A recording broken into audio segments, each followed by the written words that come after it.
네, 안녕하세요. 세네탈출입니다.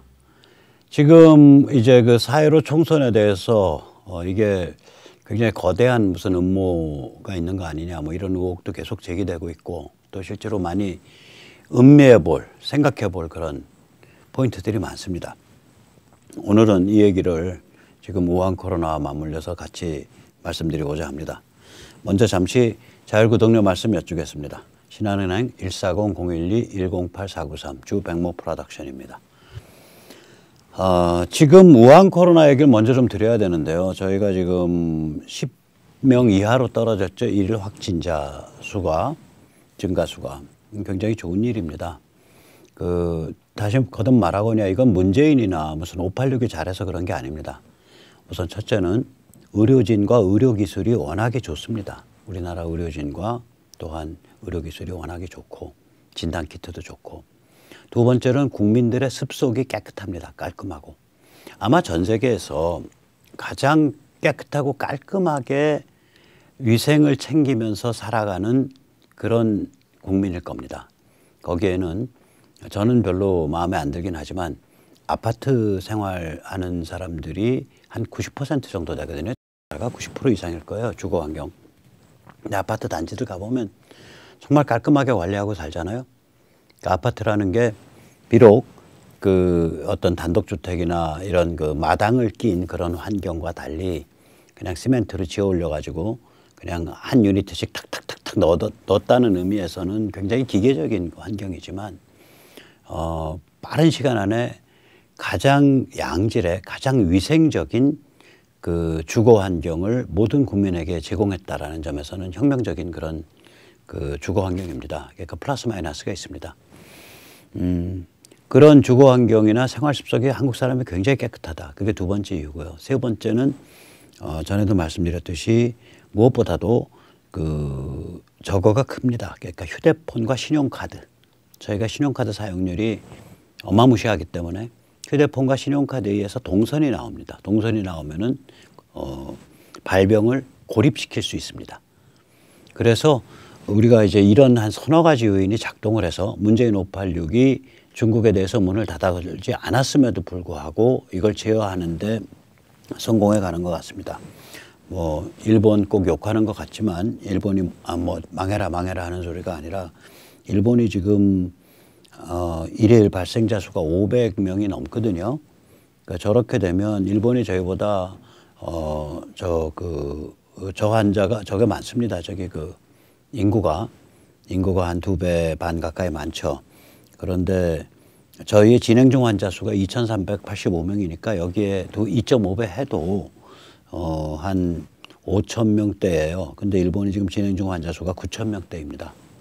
그러니까 실제로 진행 중 환자 수 기준으로 하면 일본이 저희를 훨씬 넘어선 그런 상태가 돼 있습니다. 일본 사람들도 그러나 굉장히 깔끔한 사람들이고, 그리고 이런 사회적 규율을 잘 지키는 그런 국민이기 때문에 아마 잘 넘어갈 거라고 생각을 합니다. 제일 부러운 건 타이완이죠. 일찌감치부터 잘 처리해서 별 타격이 없었습니다. 하루 사망자, 미국은 지금 많이 꺾여서 그래도 1,561명대로 내려왔는데 계속 다운되기 바랍니다. 스페인도 많이 꺾였고요. 410명, 이탈리아 433명, 프랑스 395명, 독일 104명, 영국 596명입니다.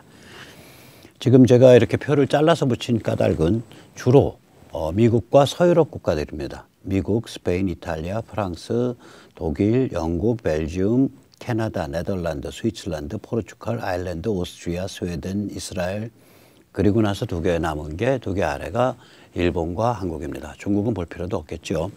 그 트럼프조차도 중국 통계는 믿을 수 없다라고까지 말을 했습니다. 이 한국이 만약에 앞으로 재폭발이 없으면 진행 중 환자는 조만간에 200명대까지 하락합니다. 아마 앞으로 한 달 이내에 지금 2,385명의 진행 중 환자가 200명, 100명대로 아마 주저앉을 겁니다.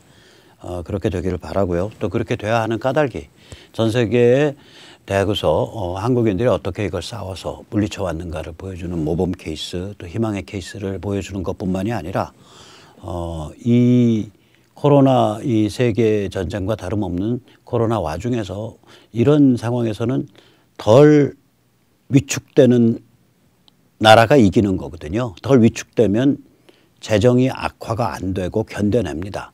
재정이 악화가 안 되고 견뎌내면 경제 펀더멘털이 유지됩니다.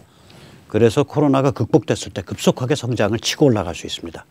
굉장히 중요한 그러한 지금 투쟁에 전 국민이 같이 힘을 모아서 하고 있고, 문재인 586 집단의 바보 같은 또 이상한 친중, 종중, 중국 눈치 보기 정책에도 불구하고 저희가 이겨내고 있다는 것은 어마무시한 일입니다. 여기서 잠시 치료제 말씀 여쭙겠습니다. 지금 렘디시버가 치료제로서 효과가 있냐 없냐 가지고 이제 의사 선생님들이 하는 유튜브 사이트에서도 그 별로 치료제 효과 없다 뭐 이런 얘기 나오지만 지금 이 렘디시버를 가지고 제일 큰 규모로 실험을 하고 있는 시카고 대학 부설병원이나 에모리 대학 부설병원에서 상당히 그 긍정적인 얘기들이 나와요. 그래서 우리가 좀 알아볼 필요가 있습니다. 이거 일단 이거를 만든 회사는 길리아드고요. 에볼라 치료제로 개발을 했는데 어떤 의사 선생님 사이트 보니까 별 볼 일 없어서 치료제로 안 쓰였다는데, 제가 알기로는 별 볼 일 없어서 치료제로 안 쓰인 게 아니라 그 렘디시버가 치료제로 본격적으로 쓰이기 전에 에볼라가 진압돼 버린 거예요. 그러니까 늦게 나온 거죠. 그래서 렘디시버는 상용화는 안 됐습니다. 제가 알기로 이제 승인은 다 떨어졌고 상용화를 못 들어간 그런 케이스입니다. 그래서 굉장히 늦게 나온 약이에요, 이 약이. 그런데 실험실에서 해보면 우한 코로나 바이러스에 대해서 뛰어난 효과를 가진 걸로, 실험실이라는 게 이제 그 시험관 안에서 바이러스가 있는데 투약을 해보면 바이러스 죽더라 이거예요. 그래서 그때부터 주목을 받아서 일찌감치 3월부터인가에 전 세계에 이게 거의 수천 명 넘을 거예요. 이거 10,000명 넘을 겁니다. 대상으로 인체 실험 중이고요. 보통 이런 실험을 하게 되면 이제 뭐 연령, 증상, 그 다음에 이제 그 실험에서는 컨트롤 그룹이라 그러거든요. 그러니까 투약을 했는지 안 했는지 본인들도 모르게 해야 돼요, 이거. 그러면 그러면서 의학적으로 또 의료 분쟁에 있어서 법률적인 또 책임은 안 져야 되고, 그러니까 본인들도 모르게 이 실험을 한다라는 건 또 아마 서명해야 될 거고, 그래서 이런 것들이 다 종합이 되어야 이 효과가 있다 없다가 결론적으로 나옵니다. 근데 지금 이제 뉴스가 새어 나온 데는 시카고 대학하고 에모리 대학 정도니까 이것만 가지고 효과가 있다라고 정의하기는 어렵다. 이런 거는 일단 감가상각을 하고 들으십시오. 근데 또 거꾸로 국내 몇 그 의사 선생님들 사이트에서 이거 별로 효과 없다라고 또 하시는 거는 아닌 것 같다. 그러니까 야, 특효약 나왔다라고 막 열광하기에는 성급하지만 이거 뭐 효과 없다라고 말하기에는 좀 곤란하지 않냐 이런 생각을 합니다. 시카고 대학 보고에 의하면 중증 환자 113명에게 투약을 했고 대부분 24시간 안팎에서 인공호흡기를 뗐다. 그 정도로 호전이 됐다. 열이 떨어지고 인공호흡기 뗄 정도로 호전이 됐다. 그중에 111명은 일주일 안에 퇴원을 했다. 그리고 2명은 사망했다. 그러니까 중증 환자 완치율 98%다. 이런 이야기가 새 나왔어요. 시카고 대학 부설병원에서. 예, 이거는 이제 비공식적인 첫 결과죠. 에모리 대학에서도 굉장히 효과가 좋다라는 얘기가 새 나왔고요. 이건 아직 비공식적인 결과들입니다. 과학적 결론은 성급합니다. 언제 결론 나오냐? 조만간에 나옵니다. 앞으로 2, 3주 후니까 실제로는 5월 10일 이전에 나올 거라고 예측됩니다. 참고로 렘디시버의 특징은 뭐냐면 바이러스 본체를 직접 공격합니다. 이제 다른 약들, 특히 하이드록시클로로킨이라든지 이런 약들은 AS2 리셉터와 우리 세포의 외부 통로죠. 리셉터는 이제 세포와 외부 사이의 통로인데, 이 AS2라는 종류로 불리는 리셉터와 이 바이러스의 스파이크 단백질의 결합을 공격해서, 그럼 바이러스가 우리 세포에 달라붙지 못하니까 결국은 어떻게 되냐? 바이러스가 굶어 죽게 됩니다. 바이러스를 굶겨 죽이는 방식이거든요. 다른 치료제 혹은 다른 백신들은. 근데 얘는 아마 바이러스를 직접 공격하는 것 같습니다. 여기서 잠시 길리아드라는 이름이 하도 특이해서 제가 말씀을 드리고자 합니다. 우선 첫째, 이건 성경 구약에 많이 나오는 지명이에요. 한 128번 정도 나옵니다. 의미는 이게 이제 치유의 땅이고요. 저기 그 지도에 빨간 글씨로 나왔듯이 이 요단강 서쪽 산림지대예요. 요단강 서쪽 산림지대고, 이제 그 치료에 좋은 이 꿀, 뭐 향유 이런 게 많이 나왔다 그래요. 그래서 이게 치유의 땅으로 불리죠. 제가 이 지명에 이제 그 주목을 하게 된 건 몇 년 전에 제가 영어로 마리안 그 로빈슨이라는 미국 작가가 쓴 소설 길리앗을 읽은 적이 있어요. 이 소설이 저한테는 굉장히 감동적이었습니다. 이 여류 작가인데요. 이 여류 작가는 시카고 대학에서 그 토마스 아퀴나스 신학에 관계된 철학 전공자예요. 근데 소설을 그때 제가 읽을 때까지 소설을 2권 썼는데 한 권은 퓰리처상 최종 후보까지 올랐고 길리앗이 퓰리처상을 받은 작품이에요.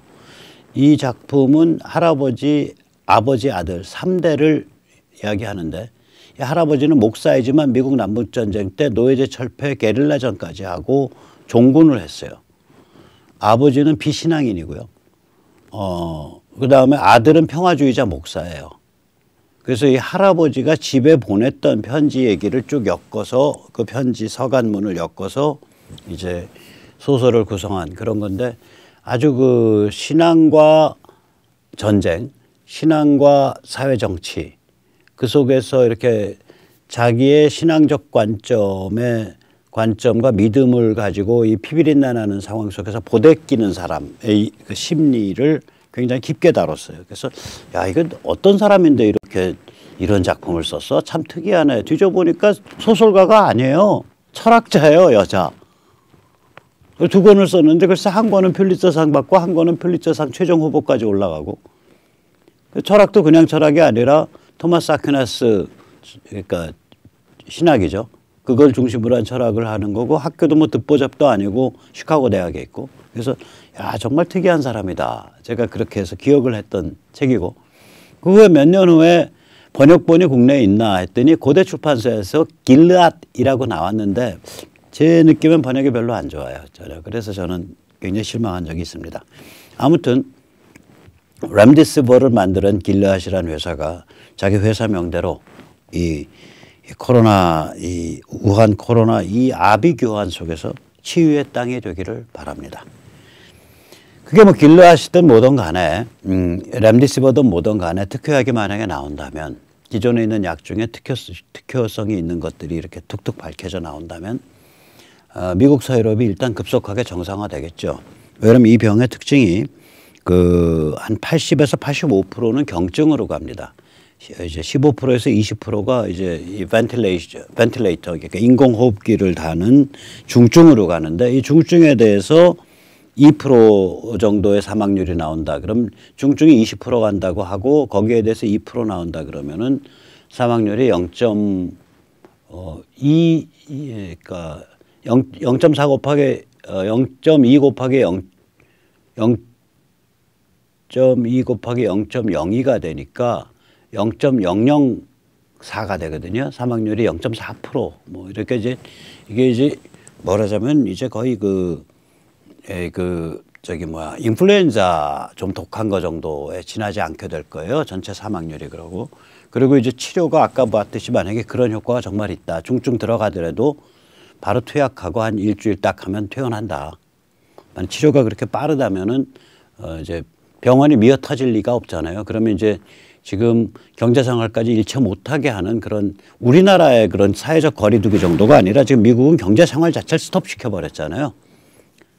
아예 뭐 집 밖으로 나오지 마라까지 됐으니까 이제 그런 그 무시무시한 록다운으로부터 이제 해방이 될 수 있겠죠. 그래서 적당히 마스크 끼고 사회적 거리두기 하면서 적당히 위상 관리해서 지나갈 수 있는 이런 상태가 됩니다. 그러니까 이게 막 특효약이 이런 것들이 발견이 되면 이때 신약이 아니죠. 신약은 너무 시간이 걸리고 기존의 약 중에서 이러이러하게 처방을 하니까 효과가 좋다. 발견이 되면 미국과 서유럽이 급속하게 정상화될 가능성이 있습니다.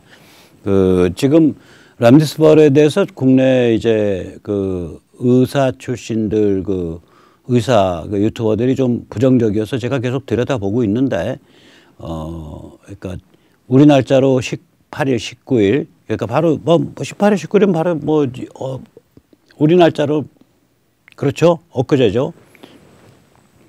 오늘이 뭐예요? 오늘이 월요일이니까 16, 목, 17, 금, 18, 토, 19, 일. 예, 그렇게 이제 쌩쌩한 보고서에도 보면 시카고 대학에 이어서 에머리 대학도 효과가 좋다 뭐 이런 얘기들이 계속 나온단 말이죠. 그래서 저거 좀 들여다봐야 된다. 저는 그렇게 봅니다. 그리고 이제 백신이 이제 해외 여러 그 소식들을 이렇게 조합을 해보면 대개 2021년 5월경에는 백신이 나온다라고 봐요. 한 1년 정도 후에는. 그러면 이렇게 게임 오버란 말이에요. 그러면 지금 중국 압박은 더 심해질 거고요. 지금 엊그저께 보니까 그 폭스뉴스인가 인터뷰를 하는 우드로 윌슨 센터. 우드로 윌슨 센터는 미국의 그 참 뭐 그렇게 많이 보수적인 데도 아니에요. 엄청나게 권위 있는 싱크탱크인데 그런 데서 하는 말이 딱 하는 말이 뭐냐면 디커플링. 그러니까 중국을 세계 메이드 인 차이나 그러니까 중국을 세계 경제의 제조업 기지 1번지로 사용하던 그 전략으로부터 중국을 떼어내는 것, 디커플링. 그다음에 아이솔레이팅, 중국을 고립화시키는 것. 이게 걷잡을 수 없이 진행한다라는 얘기를 하더라고요. 세상에 우드로 윌슨 무슨 보수 싱크탱크도 아니에요. 우드로 윌슨에서 나온 사람이 그렇게 평을 하더라고요. 굉장히 온건한 사람이에요. 그 사회자가 그 중국 우한 그 바이러스 연구소 생물무기 연구소에서 새 나온 거 아니냐 그랬더니 펄쩍 뛰면서 자기는 그렇게 단언 못한다. 지금까지의 증거로는. 그렇게 말할 정도로 온건한 사람이에요. 그런데도 디커플링, 아이솔레이팅 이런 단어들이 계속 튀어나와요. 그럼 뭐가 되냐. 미군이 백신을 맞게 되는 2021년 5월부터 북한은 완전히 이제 날 받아놓은 상태가 되고요. 이거 제가 자꾸 말씀드립니다. 너무 중요해서. 우리가 대선이 2022년 3월입니다. 그럼 2021년 5월에서부터 2022년 3월 사이에 한반도 급변 사태가 일어날 일이 확률이 저는 95% 이상 된다고 봐요. 북한 해방이 되는 거죠. 즉 우리가 대선을 그냥 치르는 게 아니라 한반도 급변 사태 직전이거나 한반도 급변 사태 후거나 아무튼 그 분위기 속에서 치르게 돼요. 중국은 완전히 고립화돼서 두들겨 맞고 있는 상태에서 치르게 됩니다. 그래서 미통당 등 정당과 또 뭐 마음에 굉장히 안 들지만 조선과 같은 언론과 그리고 우리 저 교수사회 지식층과 그리고 우리 자유시민 조직은 이 시나리오를 깊게 고려해야 됩니다. 우리가 힘이 지금 몰렸단 말이에요. 그게 뭐 부정선거에 의해서든 혹은 이상한 투표 행태에 의해서든 제가 앞으로 이상한 투표 행태를 제가 말씀드릴 텐데 둘 중에 하나예요. 거대 선거 부정이 있었던가 혹은 투표 행태가 정말 이상해진 거다. 둘 중에 하나거든요.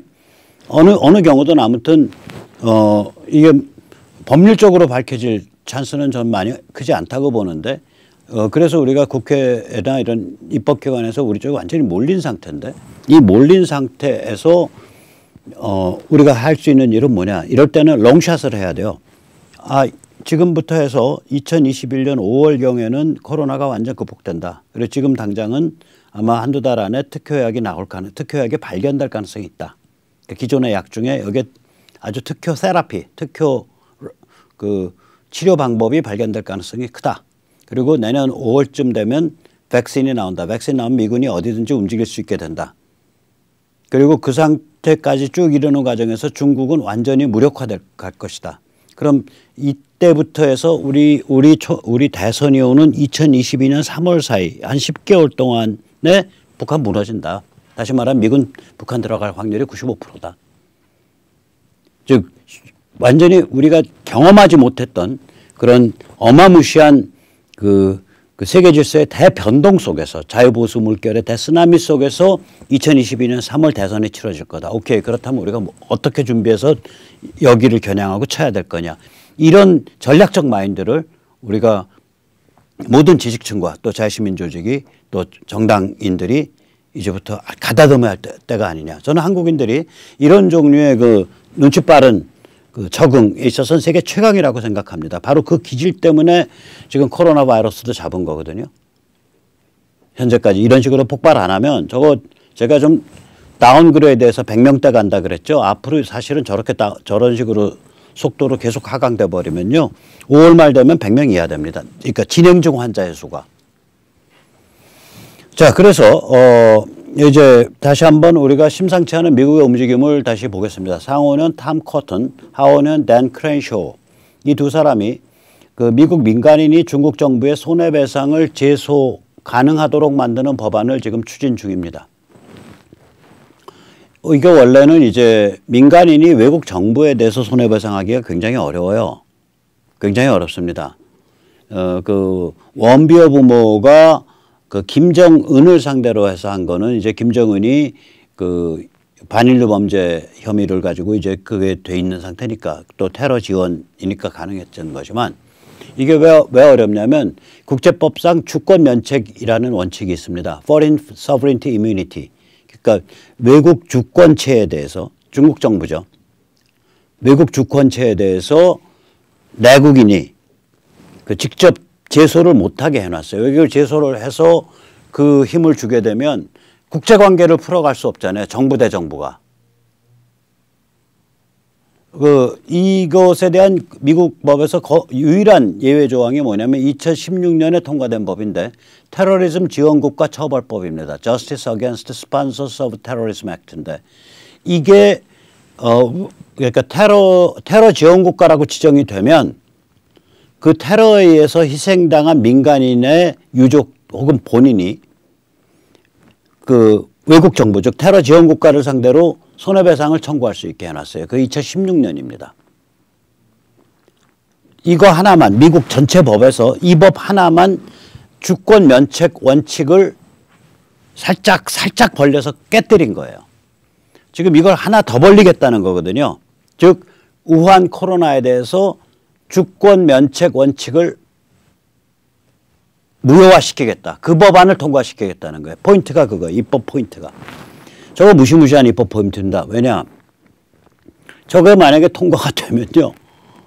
미국인들 전체가 중국 정부를 그냥 걸고 들어가는 거예요. 미국 시민 수백만 수천만이 중국 정부를 직접 제소하게 되는 거예요.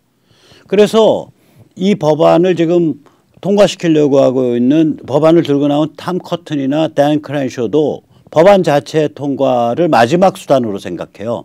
그래서 이 사람들 얘기는 뭐냐면 중국이 법안 통과되기 전에 정부 대 정부, 즉 중국 정부와 미국 정부 차원에서 무릎을 꿇든지 혹은 무릎 안 꿇고 너희 지금처럼 거짓말하고 통계 속이고 계속 그래? 수천만 미국인으로부터 고소당하든지 둘 중에 하나 해라. 다시 말하자면 너희가 중국 정부가 미국 정부에 대해서 정부 대 정부 차원에서 무릎을 꿇는다면 우리가 법안 통과를 잠깐 뒤로 미루겠다. 안 하겠다. 근데 너희가 지금처럼 개기면 우리는 법안 통과할 수밖에 없다. 이렇게 별 한 끗 전술을 쓰고 있어요. 저는 저 전술이 심상치 않다고 보는 게 저게 일반 유권자들이 저걸 요구하고 있다고요. 일반 유권자들이 중국 이번에 골로 보내자라고 요구하고 있다. 사람이 옆에서 픽픽 죽어나가는데 미국 하루에 2,000명씩 죽어나가고 이제 떨어져서 1,600명인데 하룻밤에. 아까 보셨잖아요. 제가 왜 미국과 서유럽을 저렇게 하냐면 한 군데서 저런 법안이 통과되면 다른 국가도 저런 법안이 통과될 수밖에 없어요. 민주주의 국가니까. 자유민주주의 국가니까. 유권자들이 원하는데 해볼 도리가 없는 거죠. 그래서 중국은 지금 완전히 빈치에 몰렸습니다. 그래서 제가 엊그저께 4월 16일 날 바로 이겨도 이긴 게 아니고 저도 진 게 아니다. 투표가. 왜냐. 문재인 586 집단은 중국이 기세등등하고 거기로부터 아우라를 받아서 유지되고 있는 평양이 유지 가능해야 자기들의 구도를 통과시킬 수 있다고요. 한국의 반미 친중 연방제를 만들어내서 한반도를 중국의 영향권 안으로 집어넣고 중국의 해양 방어선을 지금 중국 그 카디스 따라서 쭉 올라오는 비행기도로 올라오는 골라인 즉 울릉도와 독도 사이쯤에서 긋고 왜냐면 일본과 맞서야 되니까 너무 부닥치지 않으려고 오케이 일본 너희 쪽 거기까지 너희 언저리 울릉도 독도 그 사이까지는 중국 언저리 그래서 거기서부터 거내려서 대한해협 절반 긋고 이호도 바깥쪽으로 이호도의 서쪽으로 해서 그걸 중국 내화시키는 거기까지 가야 이 사람들이 이제 그리고 한국의 원전 기술은 다 중국으로 가도록 방치 조장하고 지금 중국으로 다 가고 있어요. 예, 방치 조장하고 여기에는 딱 명분은 우리는 위험한 원전 안 합니다. 우리는 러시아 가스를 저기 그 북한을 관통하는 가스관을 통해서 들여왔었습니다. 뭐 이따오 이제 그 명분 달아가지고 이렇게 가야 이 사람들이 속이 풀리는 사람들인데 중국이 폭망하고 있고 그 폭망에 의해서 북한이 접수 평정될 수밖에 없다면 미국에 의해서. 자기들 말하자면 라이프 재킷이 없어지는 거예요. 그냥 자기 힘으로 물에 동동 떠 있어야 돼요. 쟤들이 일사불란한 것 같아도 내부 엄청 어마무시한 잔인한 몬도가네입니다. 쟤들이 왜 일사불란을 할 수 있냐면 쟤들은 베이징과 평양으로부터 오는 그 군기가 있는 거예요. 이거 자체가 성립을 안 하는데 그럼 아주 적나라한 몬도가 하나 나오죠. 자기들끼리도. 적나라는 식육 대축제 벌어집니다. 식인 대축제. 그래서 이게 이겨도 이긴 게 아니다 쟤들이. 또 우리 졌지만 여기서 정신 번쩍 차리면 저도 진 게 아니다. 이제 그 말씀을 했고 이제 저희 같은 경우에 이제 그 공명선거지원단에서 전국에서 이제 한 2,500명, 3,000명이 같이 움직이셨잖아요. 우리 동지들이 참 감사한데. 그런데 이제 또 거기 같이 움직이신 분 또 그걸 면밀하게 관찰하셨던 분들 중에 이제 지난 이제 선거 다음 날이니까 16일 목요일이죠. 17일 금요일 제가 16, 17일 날 이게 부정선거라고 제가 단언을 안 했다고요. 또 그 가능성도 별로 제기를 안 했어요. 저희 그런 관점을 두고 그렇게 동지들이랑 같이 움직여 놓고 너 지금 다 부정선거했다라고 난리 피는데 너는 왜 아닥하고 있냐라고 저한테 이제 우리 저기서도 유튜브 댓글에서도 그렇고 여러 군데서 이제 뼈아픈 말씀을 하시는 분들이 많아요. 일단 말씀을 드리면요. 저희 지금 열심히 자료 모으고 있습니다. 근데 이제 기본적으로는 이제 현장의 자료는 성격이 이래야 되거든요. 그러니까 허술하다. 허술한 거 구멍숭숭 사전투표라는 말 만든 게 전데 당연히 허술하죠. 허술한 거 가지고는 선거 부정이라고 말을 못 해요. 그 다음에 이제 선거 부정이다라고 얘기할 때는 거기에 말하자면은 말하자면은 아주 빼박 증거를 가지고 현장에서 문제가 불거졌어야 돼요. 근데 그런 경우가 굉장히 드물거든요. 저희 회원이시기도 한데 송파 쪽에 계신 분이 봉인지 사인이 다르다. 그래서 사진이 있는데 문제는 뭐냐면 그것도 그 현물 자체는 없어져 버렸단 말이에요. 근데 그나마 그게 증인과 시간과 장소가 특정된 경우예요. 다른 경우는 증인과 시간 장소가 참 특정되기 어려워요. 특히 어떤 증거물이라고 할 때 유튜브에 나와 있는 경우 있는데 이렇게 도장 찍은 종이가 쫙 갈갈이 이렇게 세단돼 가지고 봉지에 담겨서 버려진 거를 동작 을구에서 주순 분이 또 저희 회원이에요. 그러니까 제가 그걸 왜 주워서 갖고 다니시냐. 그냥 현장에 딱 놓고서 바로 저기 나경원 의원 후보실이라든지 경찰이라 다 불러야 되는데 나 후보실에 연락했는데 제대로 대응을 안 한 것 같아요. 그것도.